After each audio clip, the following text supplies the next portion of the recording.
नमस्कार आदाब दोस्तों। तो चलिए आज फिर हम आप लोगों के लिए लाए हैं देश और दुनिया की तमाम ताजा बड़ी खबरें, ब्रेकिंग न्यूज हेडलाइंस, एक एक करके तमाम बड़ी खबरें आपके सामने रखेंगे। सबसे पहली और बड़ी खबर में आपको बताएंगे दोस्तों कि एक बार फिर से बीजेपी के अंदर भारी बगावत की खबर सामने आ रही है। बीजेपी के 3 से ज्यादा सांसद पार्टी छोड़ सकते हैं। कहां का यह मामला है, इसकी जानकारी आगे देंगे। साथ ही साथ अगली बड़ी खबर में आपको बताएंगे दोस्तों कि नागरिकता संशोधन कानून और 3 तलाक कानून और आर्टिकल 370 कानून के बाद मोदी सरकार पूरे देश में एक और नया कानून ला सकती है। इसको लेकर के बड़ी खबर है, इसकी भी जानकारी देंगे। साथ ही साथ अगली बड़ी खबर में आपको बताएंगे दोस्तों कि देश में मंदिर मस्जिद हिंदू मुसलमान और कई मुद्दों को लेकर के चल रहे विवाद के बीच जमीयते उलमाए हिंद ने एक प्रस्ताव पास कर दिया है। यूनिफॉर्म सिविल कोड को लेकर के यह प्रस्ताव बताया जा रहा है कि जमीयते उलमाए हिंद की तरफ से पास किया गया है। इसमें जो बातें कही गई हैं वो काफी चौंकाने वाली हैं। आगे हम आपको पूरी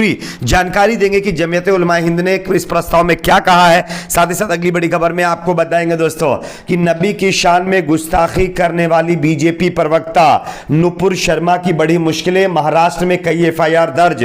इसको लेकर भी ताजा अपडेट आगे आपको देंगे कि अभी तक क्या कार्रवाई हुई है। साथ ही साथ अगली बड़ी खबर में आपको बताएंगे दोस्तों कि शिवलिंग पर अभद्र टिप्पणी करने वाले एक और सोशल एक्टिविस्ट को गिरफ्तार कर लिया गया है। इसकी भी जानकारी देंगे। साथ ही साथ अगली बड़ी खबर में आपको बताएंगे दोस्तों कि कर्नाटक के अंदर एक बार फिर से श्री राम सेना के प्रमुख का बहुत बड़ा ऐलान, 30,000 मस्जिदों को लेकर के बड़ा ऐलान किया गया है। क्या इस पर भी जानकारी देंगे। साथ ही साथ अगली बड़ी खबर में आपको बताएंगे दोस्तों कि देश में जिस तरह से आदिवासियों और द्रविड़ों के ऊपर टिप्पणियां हो रही, इसको लेकर के असदुद्दीन ओवैसी ने बीजेपी आरएसएस के ऊपर बड़ा हमला बोला है। ओवैसी ने जो बयान दिया है उससे बीजेपी आरएसएस में हड़कंप मचा है। क्या बयान है, उनके बयान को भी सुनाएंगे। साथ ही साथ अगली बड़ी खबर में आपको बताएंगे दोस्तों नाइजीरिया के अंदर भयंकर जो है भगदड़ मची है, जिसमें 31 से ज्यादा लोग इस दुनिया में नहीं रहे हैं। किस तरह से, इसकी भी जानकारी देंगे। उससे पहले छोटी सी रिक्वेस्ट करेंगे, वीडियो को लाइक करके ज्यादा से ज्यादा शेयर करिए,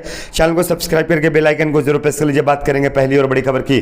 जैसा कि आप सभी जानते होंगे दोस्तों कि पश्चिम बंगाल के अंदर लगातार बीजेपी में भगदड़ मची हुई है। बीजेपी के नेता एक के बाद एक पार्टी छोड़ रहे हैं। कुछ दिन पहले ही अर्जुन सिंह जो सांसद थे बीजेपी के, उन्होंने तृणमूल कांग्रेस का दामन थाम लिया था। अब खबर आ रही है कि पश्चिम बंगाल के अंदर 3 और बीजेपी के सांसद पार्टी छोड़ करके टीएमसी का दामन थाम सकते हैं। आप इस खबर को देखिए। बैरकपुर से भाजपा सांसद अर्जुन सिंह की हाल ही में सत्तारूढ़ तृणमूल कांग्रेस में वापसी के बाद अब बंगाल में 3 और वरिष्ठ नेताओं के पार्टी छोड़ने की अटकलें लगाई जा रही हैं। इनमें 2 लोकसभा सांसद लाकेश चटर्जी और सौमित्र खां और एक पूर्व सांसद अनुपम हाजरा का नाम शामिल बताया जा रहा है। लगातार जिस तरह से बीजेपी के अंदर बंगाल में भगदड़ मची हुई है, इससे बीजेपी के जो नेता हैं वो काफी ज्यादा दुखी हैं और अमित शाह के दौरे के बावजूद भी हालात सुधरने का नाम नहीं ले रहे हैं। और ममता बनर्जी लगातार जो खेला है वो बीजेपी के साथ कर रही हैं। बात करेंगे अगली खबर की।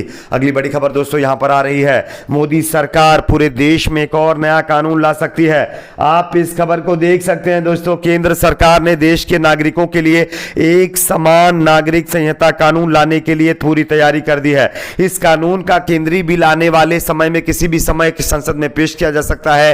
परीक्षण के तौर पर उत्तराखंड में इस कानून के बनाने की कवायद शुरू कर दी गई है, जिसमें एक कमेटी का गठन कर दिया गया है। इस कमेटी के लिए ड्राफ्ट निर्देश बिंदु केंद्रीय कानून मंत्रालय ने ही दिए हैं। इसमें साफ है कि कानून का ड्राफ्ट केंद्र सरकार के पास बना हुआ है। सरकार के उच्चतर सूत्रों के अनुसार राज्यों में बने नागरिक संहिता के कानूनों को बाद में केंद्रीय कानूनों में समाहित कर दिया जाएगा, क्योंकि एक समानता लाने के लिए कानून का केंद्रीय होना जरूरी है।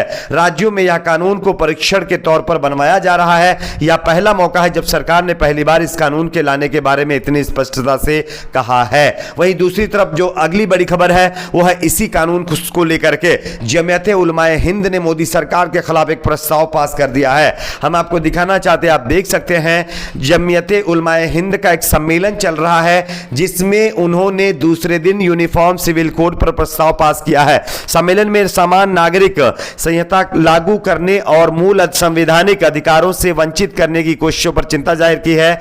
मुस्लिम नेताओं ने कहा है कि इस्लामी शरीयत में किसी तरह की दखलंदाजी स्वीकार नहीं की जाएगी।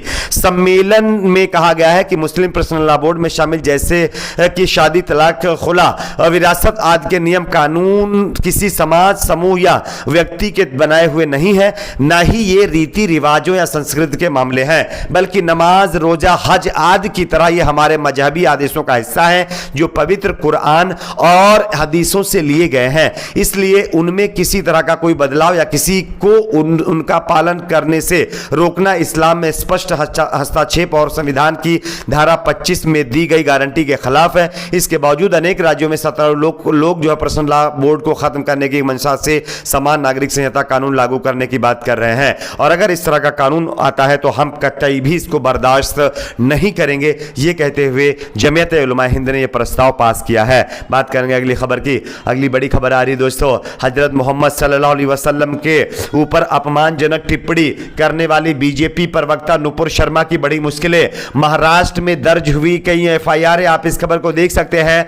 हजरत मोहम्मद के खिलाफ नाकाबिले बर्दाश्त टिप्पणी करने वाली बीजेपी प्रवक्ता नुपुर शर्मा के विरुद्ध मुंबई पुलिस ने एफआईआर दर्ज कर ली है। मुंबई पुलिस से उम्मीद है कि वह इस कार्रवाई को जो है इबरतनाक बनाएगी और जिस तरह से नुपुर शर्मा ने हजरत मोहम्मद सल्लल्लाहु अलैहि वसल्लम के खिलाफ आपत्तिजनक टिप्पणी की है उसको उसी तरह से सजा दी जाएगी। खैर, बात करेंगे अगली खबर की। अगली बड़ी खबर दोस्तों आ रही, जहां एक तरफ नुपुर शर्मा की अभी तक गिरफ्तारी नहीं हुई है, वहीं दूसरी तरफ बताया जा रहा है कि शिवलिंग के ऊपर अभद्र टिप्पणी करने वाले एक सोशल एक्टिविस्ट को गिरफ्तार कर लिया गया है। हम आपको खबर दिखाना चाहते हैं, आप इस खबर को देख सकते हैं। शिवलिंग पर किए गए ट्वीट से धार्मिक भावनाओं को ठेस पहुंचाने के आरोप में पुलिस ने जम्मू कश्मीर के सीमावर्ती जिले राजौरी के सामाजिक और मानवाधिकार कार्यकर्ता वकार एच भट्टी को बीते शुक्रवार को बारामूला जिले से गिरफ्तार कर लिया है। तो जहां एक तरफ शिवलिंग के ऊपर टिप्पणी करने के मामले पर लोगों को गिरफ्तार किया जा रहा है, दूसरी तरफ नबी की शान में जो मुसलमानों के नबी हैं हजरत मोहम्मद सल्लल्लाहु अलैहि वसल्लम,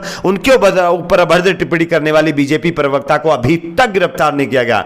हद तो यहां तक हो गई कि बीजेपी के नेता नुपुर शर्मा के समर्थन में आ गए हैं। बात करेंगे अगली खबर की। अगली बड़ी खबर कर्नाटक से आ रही है, जहां पर बीजेपी के बाद अब श्री राम सेना के एक नेता ने बड़ा ऐलान कर दिया है। आप इस खबर को देख सकते हैं। लगातार गंभीर होते जा रहे ज्ञान वापी मस्जिद विवाद के बीच कर्नाटक के एक हिंदुवादी संगठन के नेता ने शनिवार को कहा है कि ढाए गए सभी 30,000 मंदिर वापस लिए जाएंगे। यानी कि राम सेना की तरफ से कहा गया है कि देश में 30,000 मंदिर ढहा करके 30,000 से ज्यादा मस्जिदें बनाई गई हैं और हम इन मंदिरों को ढहाने वाली मस्जिदों को छीनेंगे और यहां पर फिर से मंदिर विस्थापित करेंगे। श्री राम सेना के अध्यक्ष प्रमोद मुतालिक ने कहा कि हम उन सभी 30,000 मंदिरों को वापस लेंगे जिन्हें मस्जिद बनाने के लिए ढहा दिया गया था। बात करेंगे अगली खबर की। अगली बड़ी खबर दोस्तों आ रही है, आरएसएस बीजेपी के खिलाफ ओवैसी का बड़ा बयान। आप इस खबर को देख सकते हैं।